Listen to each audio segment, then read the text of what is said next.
Ndabaramukije abandi ndabahaye mwiriwe bivanye naho muherereye tubazaniye amakuru ahambaye cyane ari kuvugwa muri kino gitondo aho tabara itigeze iva ku butaka bw'u Burundi ahubwo tabara ifise ibirindiro bikomeye cyane ku butaka bw'u Burundi ndetse no muri Kongo nk'uko n'umuvugizi wa tabara umunsi w'ejo yabitangaje akavuga ko tabara icumbitse ku butaka bwa Kongo ndetse no ku butaka bw'u Burundi aho yakanaga ibyavuzwe na leta y'u Burundi ivuga ko u Rwanda ari rwo ruha indaro kandi rugashigikira umutwe wa tabara usanzwe ukora ibitero bikomeye cyane ku Rwanda aho umuvugizi wa leta y'u Burundi yavuze ko bihanangirije igihugu cy'u Rwanda kubera ko ari cyo kimaze iminsi gifasha tabara ariko ibyo ngibyo nyine bikaba bitarigeze binyura abarundi kuko bazi neza aho tabara iri kandi bazi neza impamvu tabara iri gukora ibitero bikomeye cyane ku butaka bw'u Burundi. Perezida Evariste Ndayishimiye yakoze ikosa rikomeye cyane gufata amabatayo ashika muri 7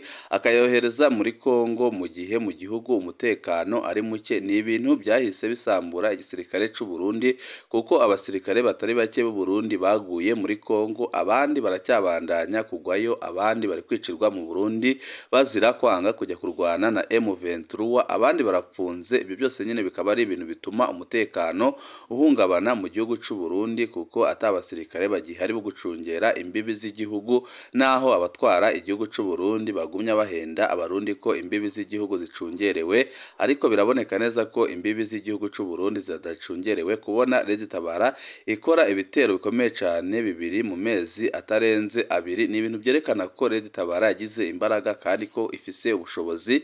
Benshi bakibaza aho tabara ikuye izi mbaraga koko, niba ari u Rwanda ruyifasha nk'uko leta ya Gitega ibivuga, ariko amasoko adushikira ava mu nzego z'umutekano zitandukanye nga mu gihugu cy'u Burundi aremeza ko u Rwanda rudafasha tabara ahubwo ko tabara ifashwa n'abarundi ubwabo, kuko hari abasirikare bakomeye cyane bari no mu gisirikare cy'u Burundi biyemeje gufasha tabara kugira ngo izabafashe gukuraho ubutegetsi bwa CNDD-FDD. Ibyo nyine bikaba ari byahaye imbaraga nyinshi cyane tabara, kandi ibyo Perezida Evariste Ndayishimiye yakoze nyine byo kurungika abasirikare muri Kongo nabyo nyine ni ibintu byahaye imbaraga zikomeye cyane tabara, kuko hari abari kugera muri Kongo aho kwifatanya n'igisirikare cy'u Burundi kurwanya M23 bagahitamo kujya kwifatanya na tabara kugira ngo barwanye ubutegetsi bwa Perezida Evariste Ndayishimiye. Amakuru ariko aradushikira muri kano kanya ntahumuriza, aravuga ko tabara idafashwa n'u Rwanda ahubwo ko tabara ifise ibirindiro mu Burundi ndetse no muri Kongo, kandi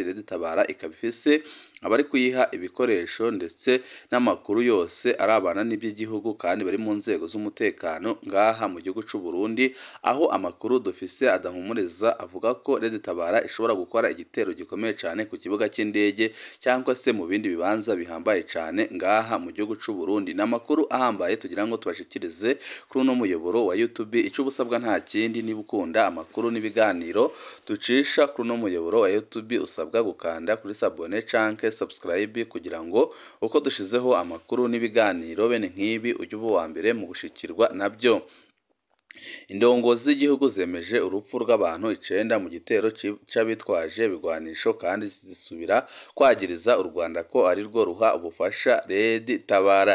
Leta ya Gitega ivuga ko u Rwanda ari rwo ruha ubufasha tabara, aho leta ya Gitega ivuga ko abatwara tabara bari ku butaka bw'u Rwanda, kandi ikavuga ko ibigwanisho, imyitozo ihambaye byose bihabwa n'igihugu cy'u Rwanda, umuhari tabara ubiharwa n'igihugu cy'u Rwanda.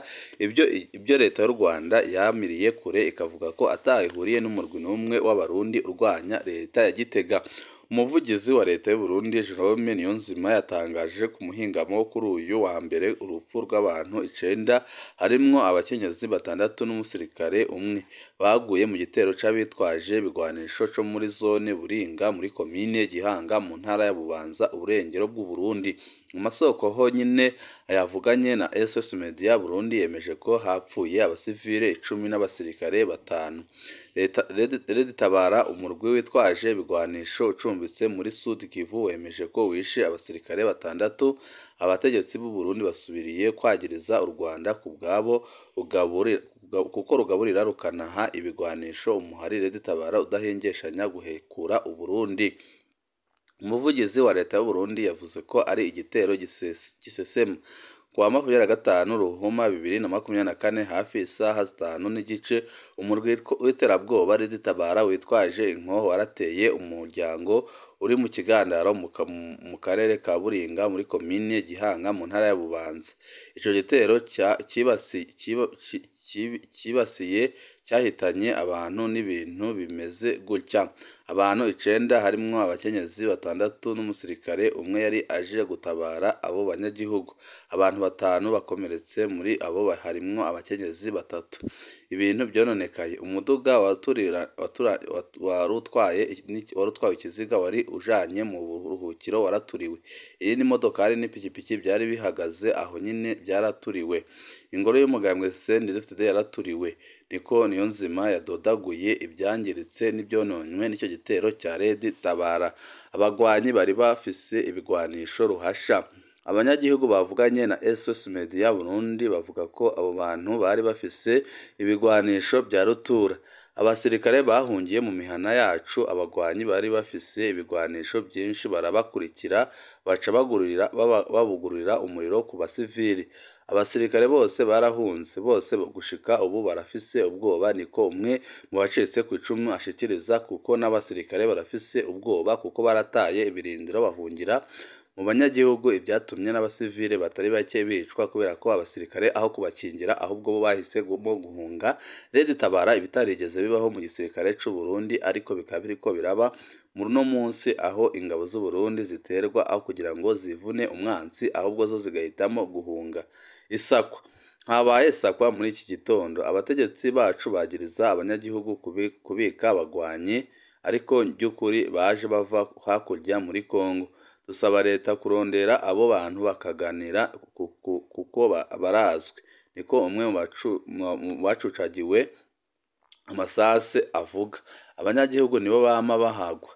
Tubayeho mu bwoba bw'uko dushobora guterwa ku mwanya kuko tabara twabonye ko irusha ingufu igisirikare cyacu. Turi mu mwiheburo birisubirije mu kiringo c'amezi 2 gusa. Niwo mwiheburo agaragazwa n'umwe mu banyagihugu yahaburiye abantu bo mu muryango. Usaba ubufasha bw'amasoko mu ntwaro. Abasivile bishwe bashika 10, abasirikare nabo ni 5. Ayo masoko nyine avuga ko hari abasivile 6 n'abasirikare 4 bakomeretse. Umutekano ntusimbatazwe kuko ubutabazi bushika butebye. Twebwe abanyagihugu bato turagowe kandi turafise ubwoba kuko ibyo bitero byabaye akamenyero. Niko bibonwa n'umwe mu banyagihugu b'Iburinga. Umwe mu muryango wiwe yarakomerekejwe ku maguru. Abo bagwanyi banamuciye urutoki bakoresheje imbugita. Uwo mugabo yanavuganye agashavu ati, abategetsi bacu ntibitaho na gatoya ineza y'abanyagihugu. Nta kindi bavuga atari ukuvuga amajambo atagira mvura. Bigenda gute ngo igihugu gifise igisirikare gikomeye kinaja kugarukana amahoro mu bindi bihugu cama giterwa iminsi yose ntihabe ingingo ruhasha zo gucungera umutekano w'abanyagihugu? Ariko bama baririmba ko imbibi zicungerewe bikwiye. Birateye isoni kandi birababaje kubona tabara ikora ibitero bimeze gutya, abasirikare b'igihugu bakirukanka, ariko Perezida Evariste Ndayishimiye n'abiwe bakagumya baduhenda ko imbibi z'igihugu zicungerewe. Ibi bintu birateye isoni. Arabandanya ati, yumvire igitero nk'icyo kibera ku birometero bikeya by'umugwa mukuru igisagara c'ubudandaji Bujumbura. Buringa iranegereye kandi ikibuga cy'indege cya Bujumbura. Ntawe uzotangara ejo canke hirya y'ejo abo bagwanyi bateye ico kibuga c'indege. Amakuru anadushikira aravuga ko abarwanyi batasubiye mu Burundi, ahubwo ko batasubiye muri Kongo, ahubwo ko bari mu Burundi umwanya n'umwanya bagomba gukora ibitero bikomeye cyane mu bibanza bihambaye harimo n'ikibuga cy'indege. Rwanda umwansi w'ibihe bidashira. Kuri uyu wa mbere abasirikare n'abapolisi benshi hamwe n'abagwanyi b'umuhari urwaruka rwa CNDD-FDD imbonerakure barungitswe muri iyo zone. Abategetsi b'u Burundi bemeye gufasha imiryango yabuze basubiye kwagiriza u Rwanda. Leta y'u Burundi irababazwa kandi n'inyifato y'u Rwanda rugaburira rugaha imyimenyerezo n'ibigwanisho umurwi w'iterabwoba Red Tabara udahengeshanya guhekura Uburundi biciye mu bitero bikorwa mu banyagihugu b'inzira karengane, bukanasaba ko abarongoye uwo murwi batahanwa bakavanwa mu Rwanda. Niko Jerome Niyonzima yarangije itangazo, akanasaba amakomite y'umutekano agizwe n'abapolisi, abasirikare n'imbonerakure kuba amagabo, kuko n'ubundi Red Tabara ntago yagiye kure ahubwo iri mu Burundi mw'indani, nk'uko nayo nyine ikunze kuvuga ko ibirindiro byayo bya mbere biri mu Burundi, naho ibirindiro bikuru bikaba ku butaka bwa Kongo. Muri Kigarama guheze igitero c'abitwaje bigwanisho citirirwa uwo murwi witwaje bigwanisho Red Tabara wahitanye abasivile 20 harimwo abana. Kwa 11/0 uheze indongozi z'Uburundi zarugaye imbibi Uburundi buhana n'u Rwanda, bagiriza umukuru w'ico gihugu Paul Kagame gufasha imirwi iterabwoba. Umukuru w'igihugu Ndayishimiye akita mugenzi we ko ari umubanyi mubi. Leta y'u Rwanda yarahakanye ibyo yagirizwa, ikavuga ko atakuri kuri mu byashikirijwe n'umukuru w'igihugu Evariste Ndayishimiye, ko ari amaremetanya kandi ko ari isoni aterwa n'uko igihugu ciwe yagishyize mu kaga gakomeye cyane. Kuwa gatanu uheze umukuru w'igihugu ca Sudani y'Epfo Salva Kiir yaragendeye Uburundi aciye i Kigali. Nk'urongoye umuryango EAC yasabye ko hashirwaho imbere ibiganiro aho kugira ngo bacane umubano. Kuwa mbere inyuma y'umutaga, Red Tabara yemeje ku rubuga rwayo rwa Twitter ko yishe abasirikare 6 mu karere ka Buringa no ku ruzi Mpanda, ukanasambura ingoro y'umugambwe CNDD-FDD, ukanafata ibigwanisho hamwe n'amasasi.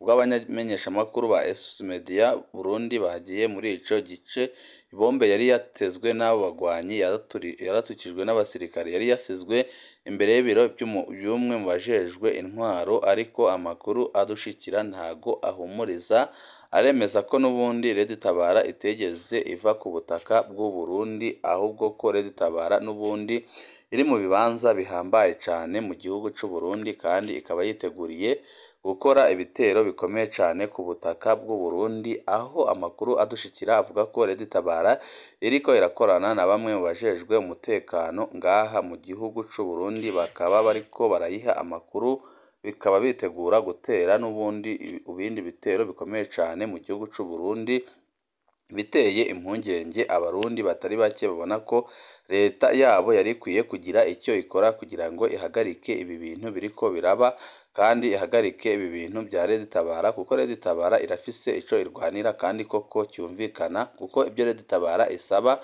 n'abanyepolitike batandukanye yaba bari mu gihugu ndetse no hanze yacyo barabisaba. Akaba ariyo mpamvu benshi mu barundi bavuga ko igihe cyari kigeze kugira ngo leta yabo iganire na Red Tabara kugira ngo umutekano wongere uboneke. Ibindi byimbitse ku gitero umutwe wa Red Tabara wagabye ku ngabo z'u Burundi Buringa n'intara ya Bubanza, ugasiga ikoze ibintu byinshi bihambaye. Hamenyekanye ibindi byimbitse ku gitero umutwe wa Red Tabara uheruka kugaba ku ikambi y'igisirikare c'u Burundi iherereye ahitwa Buringa mu ntara ya Bubanza mu majyaruguru y'igihugu cy'u Burundi. Ni mu ijoro ryo ku cyumweru tariki ya 25 ukwezi kwa 2 2024, ubwo umutwe wa Red Tabara wagabaga igitero ku ngabo z'u Burundi ziherereye mu makambi abiri ari mu bice byo mu ntara ya Bubanza. Ayo makambi abiri bivuga ko imwe yari ahitwa kwa Ndomboro, indi ikaba yari ahitwa Mpanda muri Buringa, nk'uko ibi byatangajwe n'umuvugizi wa Red Tabara. Ikinyamakuru cya SOS Media Burundi cyatangaje ko abaturage baturiye ibyo bice ko batigeze batababwa n'igisirikare c'u Burundi, bitandukanye n'ibyo leta y'u Burundi yashize mu itangazo nyuma y'igitero. Ati abaturage ntibigeze batabarwa n'igisirikare c'u Burundi, ahubwo ibitero byagabwe mu makambi y'abasirikare, abasirikare barayata barahunga. Itangazo rya leta ryo rivuga ko Red Tabara yagabye ibitero mu baturage, maze ngo abasirikare batabara abaturage, biza kurangira umusirikare umwe wa leta akomeretse. Urubuga rwo rwa Pacifique Rinahazwe ruvuga ko ibyo umutwe w'inyeshyamba wa Red Tabara wakoze bitari bimenyerewe, ngo ni mu gihe izo nyeshyamba zagabye ibitero ku ngabo z'igihugu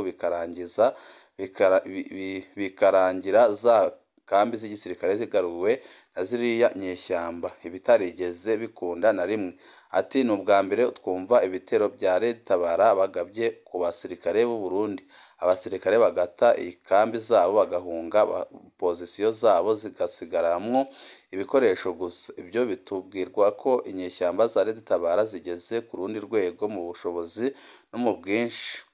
Yakomeje agira ati kuki ingabo za leta zidakomeza umutekano w'igihugu cyabo? Ikindi buriya kuba abasirikare b'u Burundi barataye ibirindiro byabo byerekana ko bagwanye n'abantu babarusha imbaraga mu bundi buryo bufata igihugu, mu bundi buryo nyine bafata igihugu umwanya n'umwanya. Muri kiriya gitero tabara yagabye ku ngabo z'u Burundi cyagoyemwo abasirikare b'u Burundi babarirwa muri 6 barenga, harimwo n'abakomeretse benshi, ndetse hatwikwa n'imodoka 2 z'igisirikare cy'u Burundi. Ikindi nuko hasenywe inyubako y'ingoro y'ishyaka riri ku butegetsi rya CNDD-FDD yari iherereye muri Buringa. Ibi byaravuzwe n'ikinyamakuru cya SOS Media Burundi. Burundi kandi tabara yambuye ingabo z'u Burundi ibikoresho byinshi bya gisirikare birimwo n'imbunda zimwe zirasa kure. Hari hashize amezi 2 gusa umutwe wa tabara ugabye kandi igitero mu gace ka Vugizo mu Gatumba ahana umupaka w'igihugu cy'u Burundi na Repubulika ya Demokarasi ya Kongo. Igitero cyasize ababarirwa muri 20 barenga bahasize ubuzima, barimwo abasirikare b'u Burundi 9. Ibi byose nyine bikaza byerekana imbaraga, ubushobozi n'ubushongore tabara isigaye ifise, aho benshi bavuga ko umwanya n'umwanya ishobora no gufata igihugu mu minwe, kuko biratangaje kubona tabara itera ibirindiro 2 by'igisirikare bose bagata bakomoka, kugeza aho tabara yigarurira ibyo birindiro igahita ifata ibigwanisho bikomakomeye ndetse n'amasase n'ibindi byinshi ikabisimbukana ikabijyana muri Kongo. Benshi ariko bakemeza ko tabara n'ubundi tabiri kure, kuko ifise ibirindiro bikomeye cyane mu Burundi kandi iri mu Barundi, ndetse n'Abarundi bayikunda, akaba ariyo mpamvu isigakora ibitero ikisubirirayo ata muri tabara n'umugize ikibazo, ahubwo abasirikare b'u Burundi ari bo bahahuriye n'ingorane zikomeye cyane. Amakuru menshi tuba tubatohereza kuri nomonesha kure imwe rudende, dushikiriza inkuru n'ibiganiro utaronka ahandi. Wecu ubusabwa nta cini no gukanda kuri sabone cyangwa subscribe kugira ngo uko dushizeho inkuru n'ibiganiro bene nk'ibi ujye uba uwa mbere mu gushikirwa nabyo. Ibihe byiza nibyo ndabipfurije banywanyi bacu.